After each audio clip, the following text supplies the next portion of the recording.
thank you everyone for sitting here with us.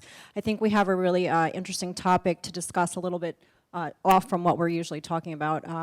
And also really great people here with us on the panel. So I'd like to just start by asking everyone here, has anyone here ever been cyberbullied or know anyone who has been cyberbullied?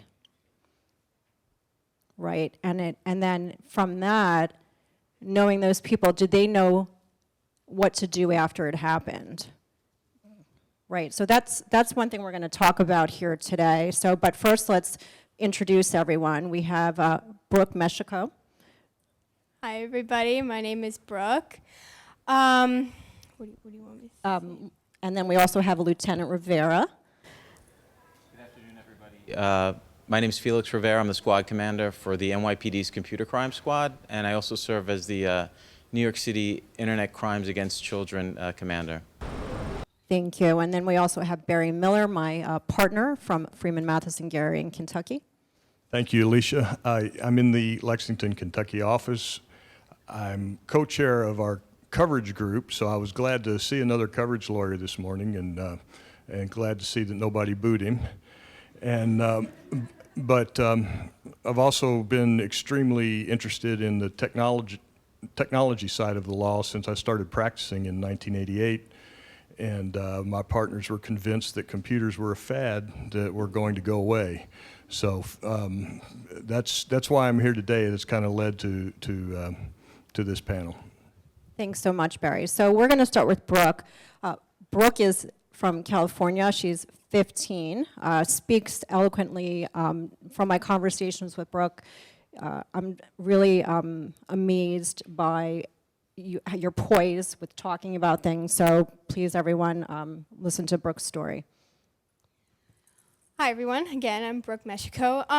So I'll give a brief overview of what happened to me. So this happened back in, I want to say 2018. I was 10 years old at the time, so it happened 5 years ago. And so I go to school in Santa Monica, California. So my school district is Santa Monica Malibu Unified School District. And a little backstory that will help the conversation. My school, we have a school email and we have a student ID number, and those act as our username and password to get into our Chromebooks to do schoolwork and things. So what happened to me is that these two boys at my school thought it was hilarious and they found out that they knew about my email and my 6-digit ID number, and they logged into my account. They went into my email and they sent hurtful messages to other people, like a previous teacher, another classmate in our class, and some other people from my account. So when I first heard about this, it was from another fifth grade teacher at the school, and he showed me a picture of the email, and he's like, "Do you know about this?" I said, "No, I have absolutely no idea how this got sent out, and I would never say anything mean to anybody, especially on the internet." And I was surprised. It took me by surprise that this fifth grade teacher thought I did something like that. So I kept telling him, no, I didn't do it. And his exact words to me about a few times in our conversation, "You either did it or you didn't." And I told him again, I didn't do it. And he didn't believe me after the 5th time I told him. So then I went home, I told my dad about it, and we got people involved to finally find out who did this. And it was these two boys in my class. One of them lives across the street from me. And we sat down with them, and they basically said they just thought it was a big joke, and they were hanging out one day, and they just logged into my school account. So that's kind of my story. And then we went to the superintendent and the principal of our school district, and they didn't really do much about it. The punishment to the boys was nothing, and that's why we're here today, to teach everybody what to do when that happens again. Thanks, Brooke. So one of the things that we talked about was looking back now, what would you have done? What would you do now to talk to yourself when you were 10 years old? What would you have say to yourself when this was happening to you?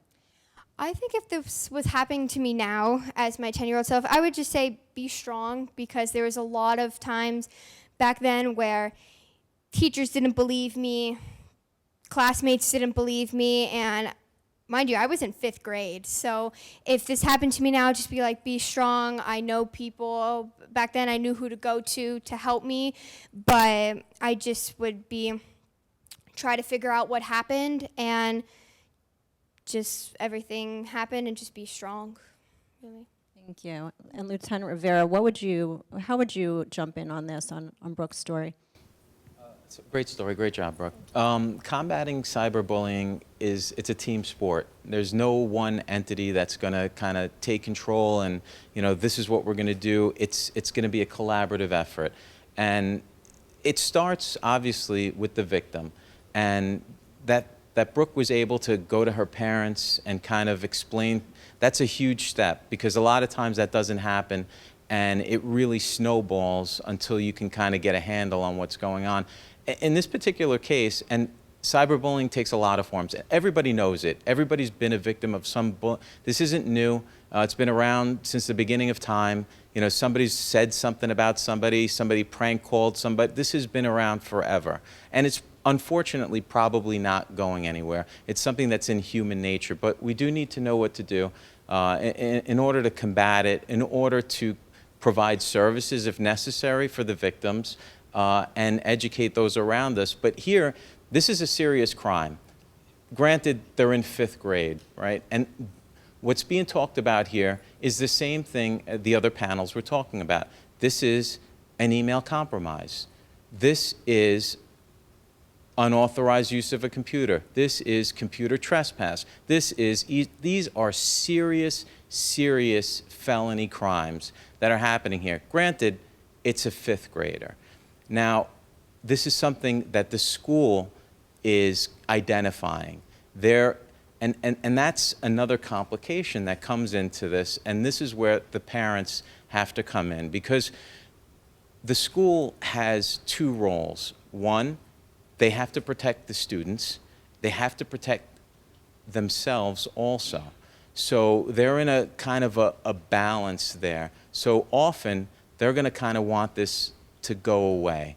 They don't want to make a big thing. They don't want a big mark. And it's very similar to what Victoria was talking about in the last panel, where when you go to the police, it's, oh my God, my reputation. And they're thinking the same thing.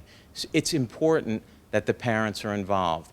And it's important that you get the school involved, and when necessary, because I don't want to say that it's always necessary to get law enforcement involved. It depends on the circumstance.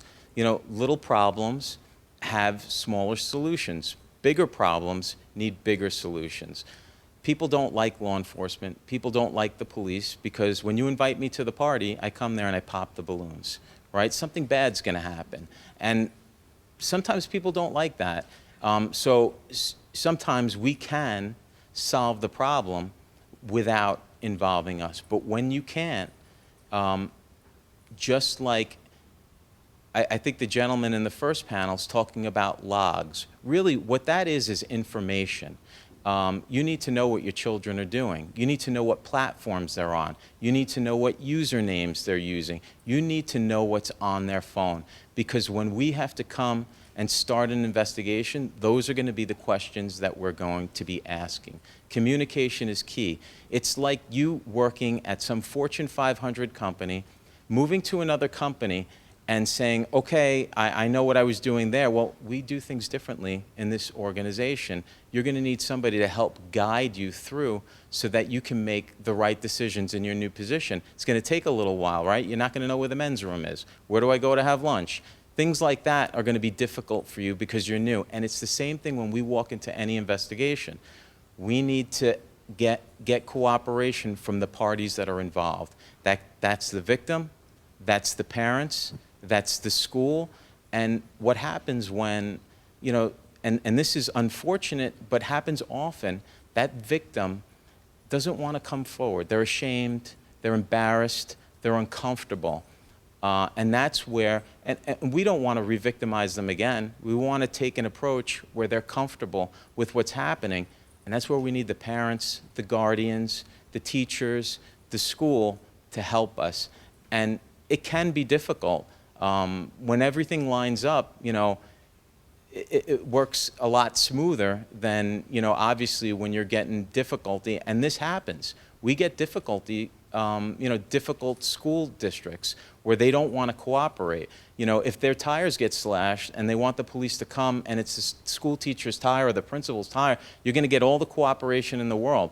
But if this is going to be a black mark, or if this is going to be publicity, or if this is going to be a newspaper story where, you know, school X, Y, and Z didn't help the student, they didn't give them the, that's bad, and they're not going to like that.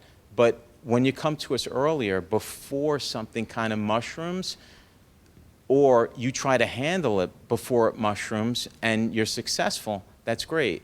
But the minute that it starts to look like this is not going the way that we needed, then you have to look for outside help. And I mentioned earlier about the Internet Crimes Against Children Task Force, and that is a national task force. There is an agency in every single state. There's a task force in every single state, maybe 2, 3, 4, 5, depending on the size of the state. There are 2 in the state of New York. There's one that covers, you know, the metropolitan area, the 5, and then we also have the state police, which cover the other surrounding counties like Nassau, Suffolk, and Westchester County. And we're fortunate to have a great relationship with them because I know, listen, some people commute to their schools. They may go to a private school. They may live in Westchester County, or they may live in Nassau and come into a school. That we have a very close relationship where we communicate with each other. And we have a close relationship nationally too, because cyberbullying, it's not just about the student that is in your classroom. There are no borders here. We're talking national and international. And we have contacts and we have cooperation from international. Now, obviously, that becomes a little bit more difficult, you know, doing things internationally. But nationally, we have a very, very, very close network across, and it's not just the local or the state police departments. There are other agencies involved, you know, and things that agencies you might not consider: United States Postal Inspection Service, United States Secret Service. There are a lot of different agencies that are kind of involved and cooperating for that common goal of identifying the actors, providing education for maybe the local school districts, even for the parents, because it's important for them to know. Like I said, it's a team sport, combating it. It's not enough for the child victim to know, hey, listen, you need to tell somebody. But we need to get the message across. We need to be aware of it. We need to see what the identifiers are. Maybe the school grades have gone down. Maybe they don't want to, you know, play video games anymore because they're being bullied on one of these platforms. Thank you for all of that. Barry, do you have any thoughts?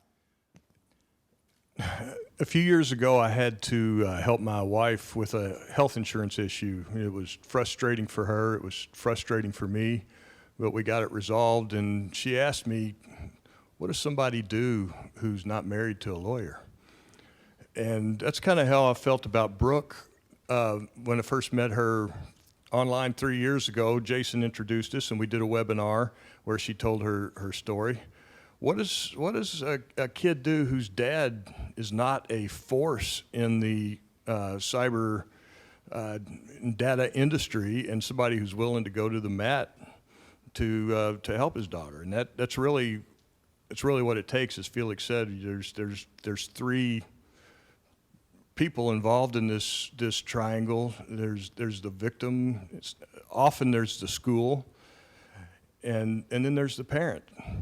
And one of the things we talked about beforehand was how much help you're going to get from the school is going to vary There are some schools that are very aware of what's going on with this and are taking steps to try to prevent or help deal with cyberbullying when it happens. But you can't always count on that as a parent, or I've got a 16-year-old grandson who loves social media, so believe me, I keep an eye on his as well. But you know, that's what it takes. You may need to know somebody in the business, but that's kind of what we're here about in this meeting, is to introduce all of us to somebody in the business if we're not already there. Thanks, Barry. Could you tell us, are there any federal laws governing cyberbullying? There really aren't, and in general, I mean, I shouldn't say there are no federal laws that directly bear on cyberbullying.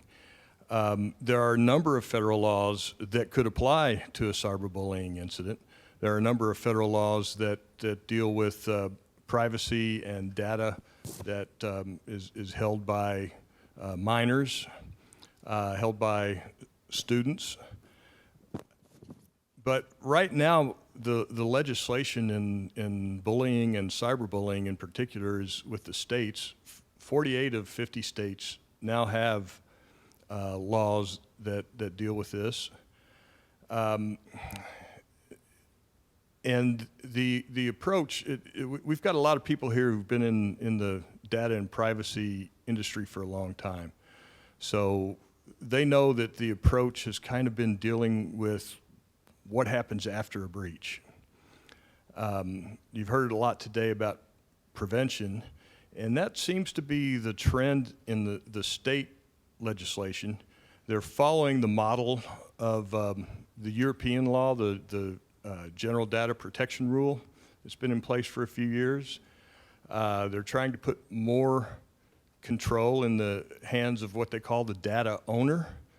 You know, so many people collect data for so long, and that's not their main business, but eventually, you know, Amazon or somebody else like that looks around and say, hey, we've got this big pile of data. What can we do with this? Let's sell it, or you know, let's trade it, or whatever. Let's use it.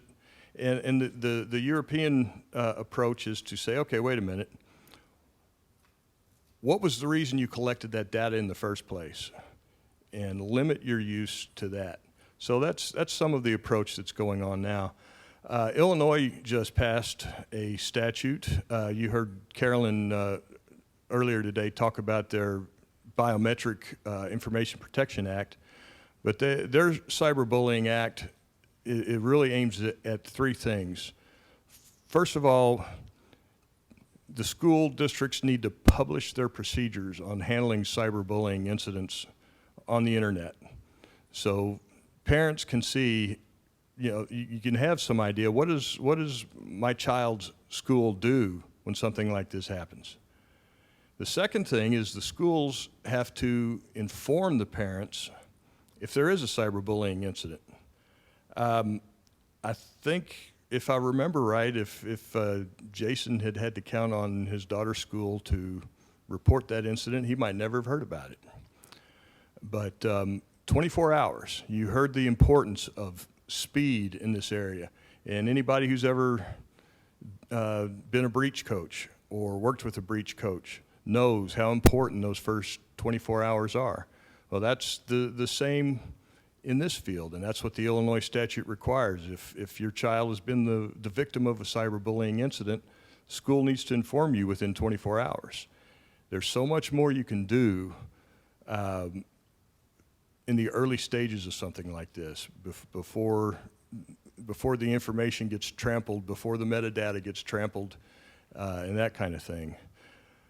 And then the last thing the Illinois statute requires is for the schools to collect non-identifiable data, they call it, anonymized data, and report it to the state. So the state can start keeping track of these kinds of incidents and what they may have in common, what elements they may be able to legislate against, or law enforcement officers might be able to use in future cyberbullying attacks.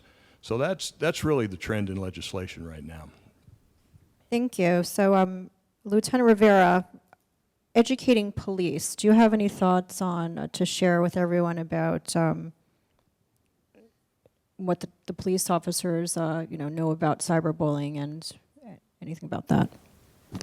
That's a tough one. Only because, not to minimize this, because I know it's important to everyone. It's even important to that patrol officer. I'm sure he or she sees it maybe personally in their daily lives, but and this is generally the community, and basically the people in this country see the police department as the answer to all their problems. I'll just call the police, they'll fix it. The water is leaking in the bathroom. You know what? Call 911. Maybe somebody will come and they'll turn the water off for me. And some people are laughing out there. That's true. That is no exaggeration of the truth. There are a lot of people in this world that use the police to fix their everyday problems because they can't handle it. And the truth is, and I know you see it because I know that everybody here is on the internet and watching, we're overwhelmed. We're overwhelmed and we're understaffed across the country. We try to, in our agency, and this is very new, and it's probably something that came out of COVID, right? All the meetings that you go to now, it's like, oh, I have a meeting at 10 o'clock tomorrow. You're not going anywhere, right? It's a Teams meeting, or it's on Zoom, or it's like, I'm busy, I have a meeting, I don't know if I can make that because I have no one's going to meetings anymore. We're using that too, and we have what's called a virtual roll call. And it's basically the entire police department is watching somebody tell them, hey, let's talk about cyberbullying today, and let's talk about what we can do. And make no mistake, she's just only giving you one snippet of what cyberbullying can be. It can be a lot of different things. And some of the trends that we're seeing now are far more serious than that. And that's what everybody commonly knows as catfishing.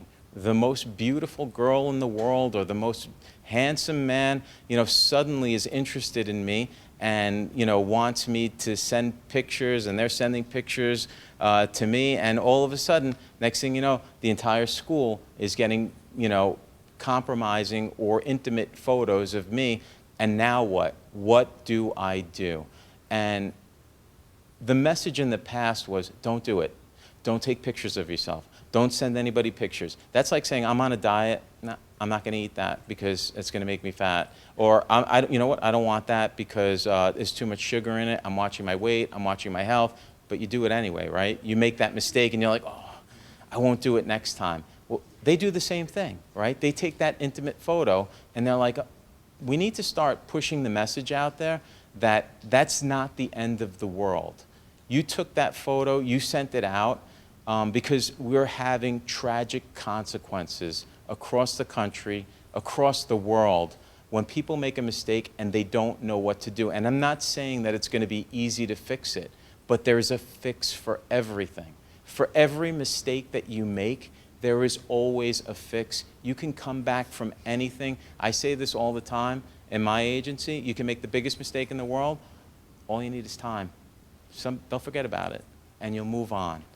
You'll move on. All you need is time. Time and some services, and we can help you with that too. We can get those images down that are posted, but it takes time, and it's uncomfortable, and it's a difficult thing to do. But there is a solution. And I don't want anybody to go back home and tell their children, oh, don't do this. If you do this, then what? No, we're done. You've ruined your life. You'll never get a job. You'll never get it. It's not true. You cannot send that message out because it comes with tragic consequences. We have to say, tell me, we'll fix it. It'll take us time. It'll be difficult, but we'll help you. And that's where parents come in. Parents have to help them too. We need your help. We always need your help. When any law enforcement comes into your business to do an investigation, we need your help. I don't know what your logs are. I don't know what the day-to-day is. I don't know what the anomalies are. Show me those. show me the anomalies. Show me everything you have. We'll look through it together, and we'll find. Conducting investigations, any investigations, is about finding a mistake. And none of us here are perfect. Everybody makes mistakes. We all do, and that's what we look for, and we capitalize on those. Any crime, robbery, homicide, did they get caught by video? Online investigation, were they using a VPN, but they were so sloppy that they just jumped to it and the VPN didn't kick in? Maybe we have a good IP that we can follow back. So it's all about looking for that mistake that we all make, and it's okay to make mistakes, and that's the message that we have to give the victims. That's really important. Thank you. Brooke, did you want to add anything? Yeah, to add to Lieutenant Rivera, I've asked myself, what's a piece of advice I give to people who are being cyberbullied or to parents? I would give an advice. How many you guys in the crowd, how many of you have children? Children? How many of them are in school right now? Because I'm in high school and okay. I would just talk to your children and just tell them about, not to totally prevent it, just for have them to be knowledgeable. Not all school districts, such as mine, talk about cyberbullying. I know mine just did one slideshow and that was it. It's important for parents because parents are very involved. It's important for parents to talk to their children about what could happen. Be careful, but also you don't have to not do it at all. So I think just talking to your children and telling them about what it is and who you can go to is important. Thanks. Barry, anything to add?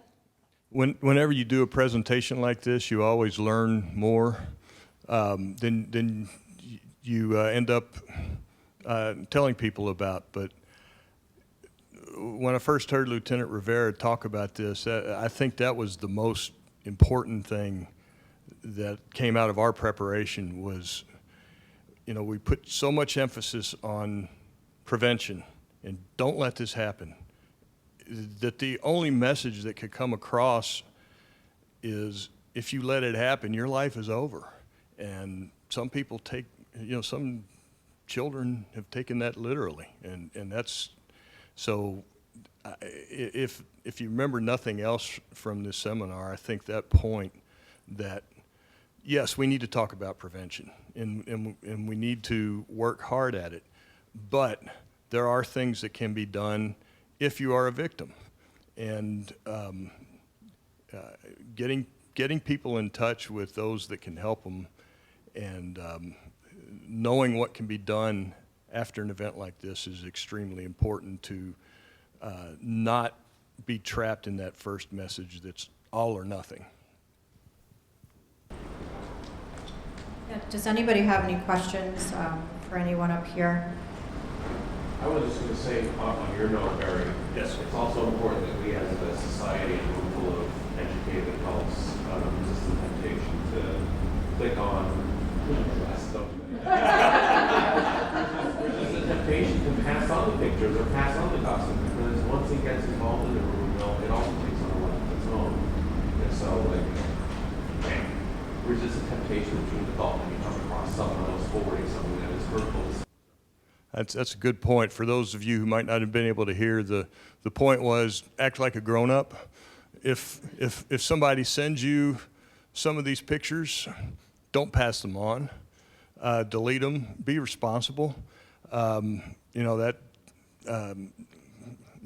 one way to help deal with the problem is not to be a purveyor. Do you have a question? Yeah. Brooke, I want to say thank you for coming and talking to us today. It's very brave of you to do so. I think you should.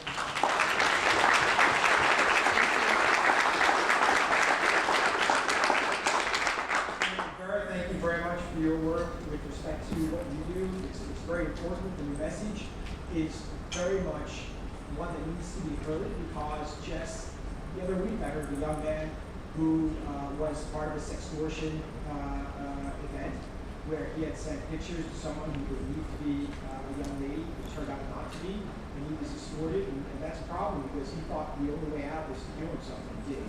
So that's not right. The other thing is, as attorneys, we have to start, those attorneys that are in the room, we need to start offering our assistances to those that can't defend themselves in these situations. Again, there are paths to forcing cyberbullies to take this seriously. Many of them either directly sue the bullies, what they're minors, they can be sued, or number two, sue their parents. And the causes of action are going to be defamation, it's going to be false light, or it's going to be under one of the statutes that, sir, I'm sorry. That's all right. It's Barry.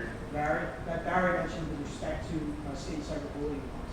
So there are courses of action here. And if you're putting the school on notice that they have a problem, and then it's not only become the school's problem, but their insurance carrier's problem, you will see results.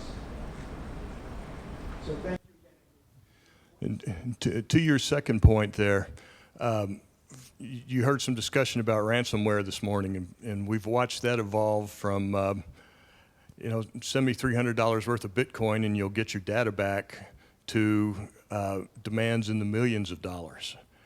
And that evolution has happened even more quickly with cyberbullying.